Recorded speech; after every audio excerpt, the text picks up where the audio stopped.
Democratic organisation Y,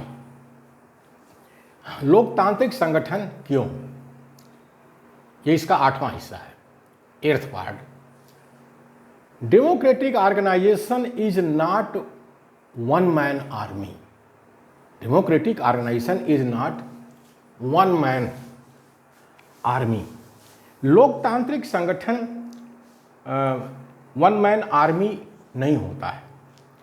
तो जो लोकतांत्रिक संगठन होता है उसमें सामूहिक नेतृत्व होता है, और जो सुप्रीमो तानाशाह का जो संगठन होता है वो वन मैन आर्मी होता है, यानी अकेला आदमी होता है, वही सब जगह आर्डर देता रहता है, ये करो वो करो वो करो। अब अकेला आदमी कितना करेगा, लेकिन है अब सुप्रीमो गिरी है, तानाशाही है, वहाँ वन मैन आर्मी चलता है।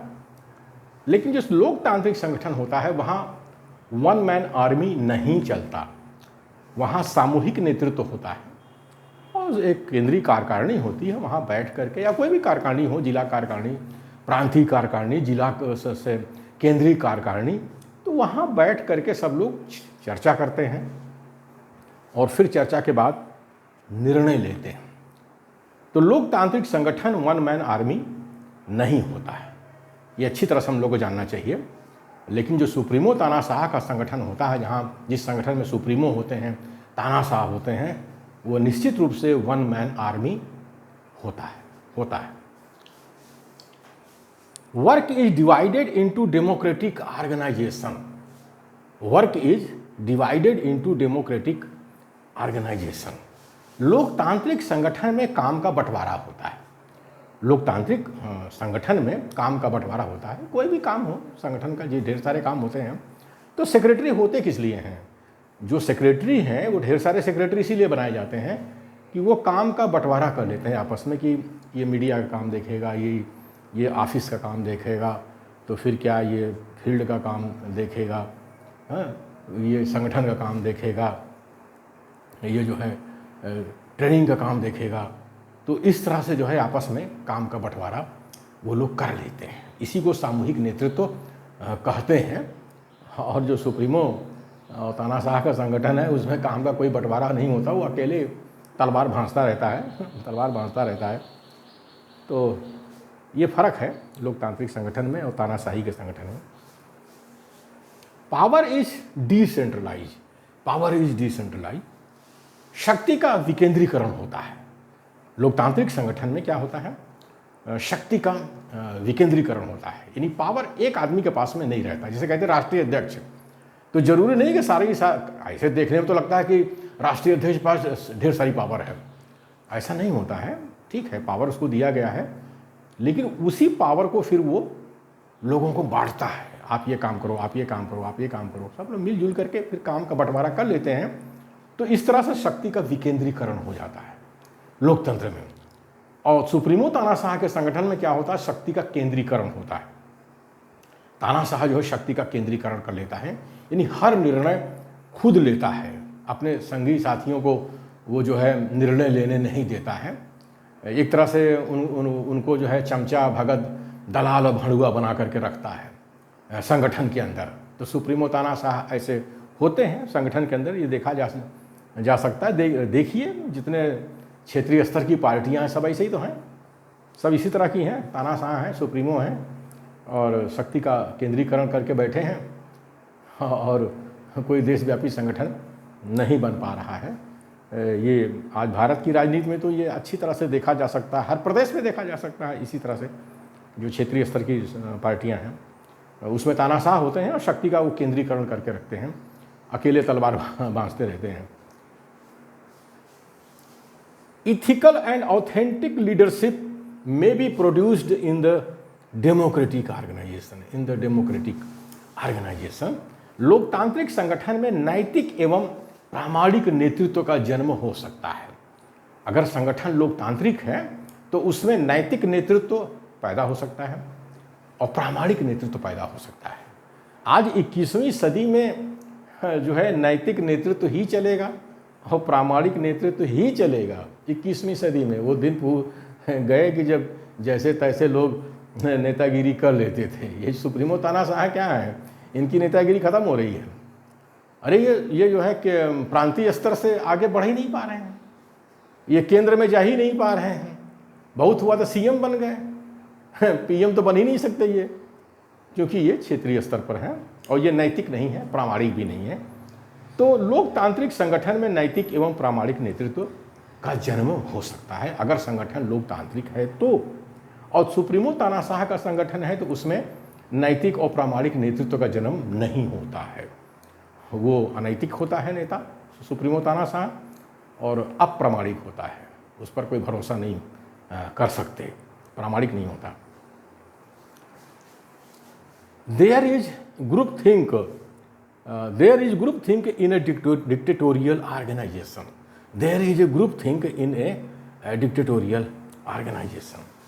तानाशाही संगठन में ग्रुप थिंक होता है, तानाशाही संगठन में ग्रुप थिंक होता है। कारण क्या है, तानाशाह जो है अपने संगठन में, अपनी कार्यकारिणी में जो है चमचे भगत दलाल और भड़ुओं को भर के रखता है।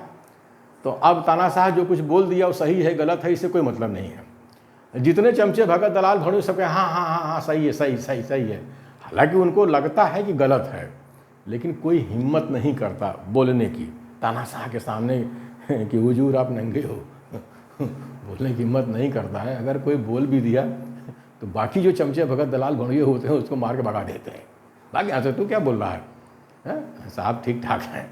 तो तानाशाही संगठन में क्या होता है, ग्रुप थिंक होता है, यानी चमचे भगत दलाल भड़ुए होते हैं वो किसी को बोलने नहीं देते हैं, वो ऐसे ही कहते हैं कि जो हमारे सुप्रीमो ने कह दिया सब सही है, सब सही है। अंदर से जानते रहते हैं गलत है, लेकिन अब क्या करें, वहाँ चलता है। ग्रुप थिंक में ये होता है कि सही बात को भी लोग नहीं बोलते, जानते हुए नहीं बोलते, और कुछ नहीं, ना जाने तो कोई बात नहीं है, जानबूझ करके नहीं बोलते, क्योंकि वहाँ पर ऐसा वातावरण नहीं होता है कि सच आप बोल सकें। There may be group shift in the democratic organisation, there may be group shift in the democratic organisation. लोकतांत्रिक संगठन में ग्रुप शिफ्ट हो सकता है। लोकतांत्रिक संगठन में ग्रुप शिफ्ट का मतलब होता है कि जो केंद्रीय कार्यकारिणी है या कोई कार्यकारिणी है, अगर कोई निर्णय कर रही है, उसमें कोई निर्णय किसी सदस्य को लगता है कि गलत हो रहा है, उसको लगता है तो वो बोल सकता है कि नहीं ये गलत हो रहा है। लोग उसको बुरा नहीं मानेंगे, बल्कि उसकी बात को रिकॉर्ड करेंगे कि ठीक है हम सब लोग तो ऐसा सोच रहे हैं, आप ऐसा सोच रहे हो, कोई बात नहीं है, मेजॉरिटी तो बहुमत तो इस तरह की है, अब आप अकेले हो तो, लेकिन हम आपकी बात को नोट करते हैं। नोट इसलिए करते हैं कि कल कोई निर्णय अगर लगता है कि गलत हम लोगों ने ले लिया है, तो ये जो नोट रहेगा आपका, लिखा रहेगा निर्णय, हम लोग फिर विचार करेंगे उस ऊपर, या आपकी बात पर हम दोबारा विचार कर सकते हैं। तो ग्रुप शिफ्ट का जो है वहाँ पर लोग स्वागत करते हैं। लोकतांत्रिक संगठन में अगर कोई सदस्य बोलता है, उसको जो है उसका अपमान नहीं करते हैं, उसका स्वागत करते हैं कि ठीक है आपके मस्तिष्क में आया कि ये बात हम लोग जो सोच रहे हैं गलत है, तो अच्छी बात है, हम इसको नोट करते हैं। तो लोकतांत्रिक संगठन में ग्रुप शिफ्ट हो सकता है। तो ग्रुप थिंक और ग्रुप शिफ्ट यही होता है। ग्रुप थिंक जो है तानाशाही संगठन में होता है, और ग्रुप शिफ्ट जो है लोकतांत्रिक संगठन में होता है। और ग्रुप शिफ्ट का लोग जो है स्वागत करते हैं लोकतांत्रिक संगठन में, अपने सदस्य का स्वागत करते हैं, उसका अपमान नहीं करते। Synergy is produced in the democratic organization, synergy is produced in the democratic organisation. लोकतांत्रिक संगठन में सिनर्जी पैदा हो सकती है, लोकतांत्रिक संगठन में सिनर्जी पैदा हो सकती है। सिनर्जी मतलब होता है एक्स्ट्रा एनर्जी मतलब अतिरिक्त ऊर्जा। तो जब लोग लोकतांत्रिक संगठन में मिलजुल करके काम करते हैं तो उत्साह बढ़ता है। उत्साह बढ़ने से क्या होता है, ज़्यादा काम होता है। जब ज़्यादा काम होता है तो उसी को सिनर्जी कहते हैं। अतिरिक्त ऊर्जा परमाणु ऊर्जा जैसे होती है, उससे कम नहीं होती है। यानी एक बहुत बड़ा समूह, जैसे भारत देश में 90% ये हमारा मूल्यवासी बहुजन है, अगर इसके अंदर लोकतांत्रिक संगठन हो जाए और वो उनका मनोबल अगर बढ़ जाए तो बहुत ज़्यादा सिनर्जी पैदा होगी, अतिरिक्त ऊर्जा पैदा होगी। और ये जो मोदी जी हमारे निजीकरण कर रहे हैं, कहीं ईवीएम लेके आए हैं, कोलिजियम लेके आए हैं, लेटर एंट्री लेके आए हैं, सब खत्म हो जाएगा। बस यही है कि मूलवासी बहुजन जो 90% है इस देश के अंदर, SC ST OBC माइनॉरिटी, उनके पास कोई लोकतांत्रिक संगठन नहीं है। लोकतांत्रिक संगठन नहीं है तो सिनर्जी नहीं है। अब सिनर्जी नहीं है तो मोदी जी क्यों डरेंगे?